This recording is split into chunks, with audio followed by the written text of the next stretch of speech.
Уровень угрозы применения военной силы со стороны России продолжает расти. У Кремля есть три варианта действий против Украины. Об этом заявил начальник Главного управления разведки Минобороны Украины Кирилл Буданов.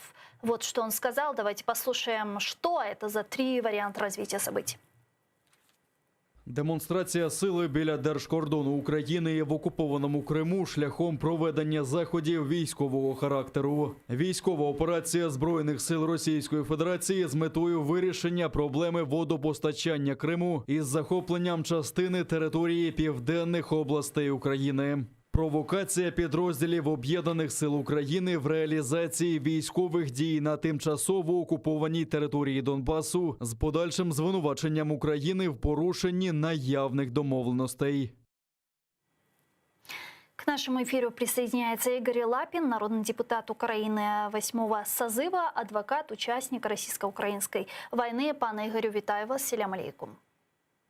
Доброго дня. Доброго дня. Господа, давайте обсудим вот все три варианта развития событий, сценариев, которые были озвучены выше. Первое – это демонстрация силы. Единственное, вот, что говорит о том, что войны, может быть, это не будет, это вот демонстративное перемещение российской военной техники у границ Украины. И многие говорят, что это действительно просто блеф, игра мускулами. Пане Игорю, так ли это действительно, ваша оценка?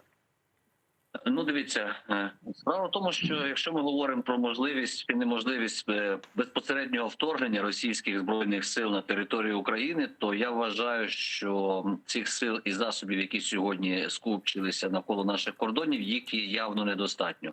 Друга теза – це те, що Путін, якщо вже буде таке робити, якщо він вирішить все-таки піти на початок, як кажуть, відкритої агресії проти України, вже не якось там не гібридної і так далі, то він, щоб два рази не вставати під санкції, як то кажуть, західних партнерів, він буде використовувати не лише суходол, а буде використовуватися авіація, ракетні війська і так далі. Це буде зовсім інша війна і зовсім інша процедура. Я насамперед думаю, що все-таки до тих слів, які сказав керівник нашої розвідки, я би додав би ще один з варіантів, який, скоріш за все, Путін зможе використати. І, в принципі, протиставити цьому варіанті ми сьогодні нічого не зможемо. Ну, наприклад, він красить фарбою свої шоломи в голубий колір і заходить на лінію розмежування. Що ми робимо далі? Тобто так званий абхазький сценарій. Тобто ми пам'ятаємо, чим закінчилось це для Грузії, ми пам'ятаємо план, якщо я не помиляюся, Саркозі для грузинів в цьому контексті, і що це дало на сьогоднішній день. Абхазія стала грузинською? Ну, вона де-юре так, але де-факто ні. І в цій ситуації, я думаю, що буде можливо розігрувати один із таких сценаріїв. Друга теза – це те, що, в принципі, Росія може намагатися, наприклад, якщо вже говорити про якусь відкриту агресію, ну, захопити Каховське водохранилище для подачі води в Крим. То це вже зовсім інша історія. Заходити там через Суми чи через Чернігів на Київ, робити повноцінне вторгнення, я не думаю. Я думаю, що це все, що сьогодні відбувається, в тому числі закриття акваторії Азовського моря і так далі, що це все лише підвищення ставок на тлі завтрашньої поїздки Зеленського до Франції. На тлі 21 числа, якщо я не помиляюсь, має бути звернення Путіна до федеральних зборів, а там може вирішитись питання щодо дозволу застосувати збройні сили на території іншої держави, а саме України.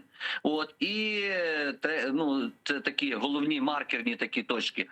Далі підготовка радників нормандського формату, зустріч радників нормандського формату. Фактично 2-3 тижні і ці всі страсті вляжуться. Як вони вляжуться, наскільки Зеленський буде зговорчивим у Франції. Це вже питання трошки іншого гатунку, як то кажуть, не двоххвилинної тези Ігоря Лапіна на вашому телеканалі. Це можна порозмірковувати, як то кажуть, із дипломатами в тому числі.